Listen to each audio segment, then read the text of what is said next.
Bismillah ar-Rahman ar-Rahim. Assalamu alaikum.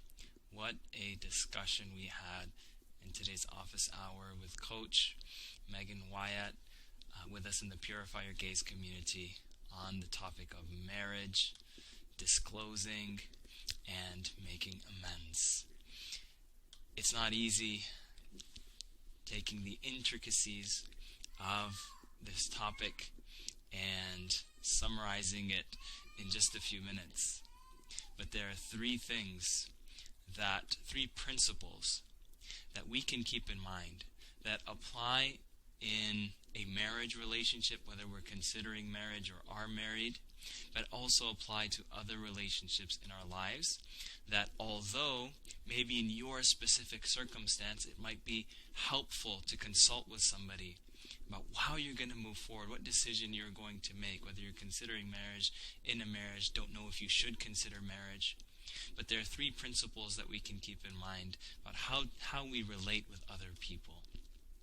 Number one, stand in your corner before you hope for another person to stand in your corner with you.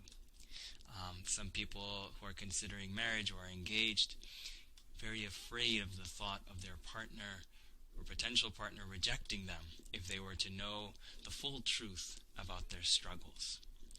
Sister Megan pointed out to us that perhaps that individual that's afraid of how another person is going to perceive them, has that person really thought about their own story and taken ownership for their own story? After all, for so many people, things started out when they didn't know better at a very young age. And things developed over the course of years until now there's something in my life that I have responsibility for, but I didn't fully sign up for at the same time. And I'm working, I'm striving, I'm trying to make things better. But if there are some parts of that you haven't accepted, but you're hoping for acceptance from another person, then you might be setting yourself up for disappointment by placing your own self-worth in the hands of another person. So that's number one. And number two, give the people that you're in a relationship with or considering a relationship with, the people that you're inviting into your life, give them the respect and honor for them to make the human choice as to how and if they would like to engage in a relationship with you. Somebody who's married might be thinking, if I were to share with my spouse fully, that sounds nice. I would like to be more honest, but it would just make things more difficult for me and more difficult for them. But Sister Megan shared that people come to her and have for years felt that something is off in the relationship, but they have no physical evidence. They haven't seen anything that their spouse does, but they feel that something is off. And that happens for years, and they don't know what to do, and they place the blame on themselves. And they struggle, and they are in a dark place. And that continues for year after year and year. So even keeping a secret might seem like you're helping somebody stay safe. That does affect them. Right? One's choices does affect others, even if one is keeping it a secret.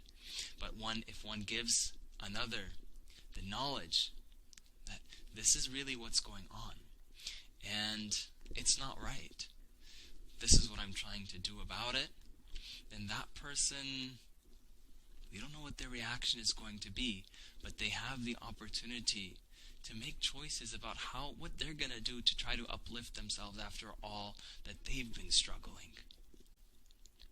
Principle number 3 is to let go. If you've stood in your own corner, you've accepted yourself, and you're the first to support yourself, and you've given the other the opportunity to choose for themselves how and if they would like to engage in a relationship with you, knowing who you really are, then you don't really have control as to the choice that they're going to make. how they're going to feel, what they're going to think, what their perception of you is going to be. And as much as we might have lived life wanting to be able to control that, now's the time to let go. Letting go is your sacrifice that you make because your recovery is important to you, because who you want to be is important to you. You want to be somebody who doesn't carelessly and irresponsibly cause hurt to another person. So that's a sacrifice that you can make by asking the question, how important is my recovery to me? And it's a sacrifice that ultimately, and we hope, can lead to the restoration of tranquility and love and mercy in the marriage, even if at the beginning things very likely are going to be difficult.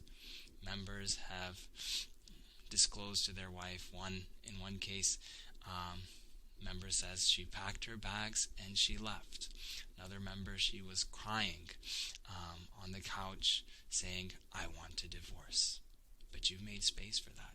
You let go of the other's reaction, and ultimately calm can be restored, and that's what we hope for. And things can be better than before, and that's what we hope for.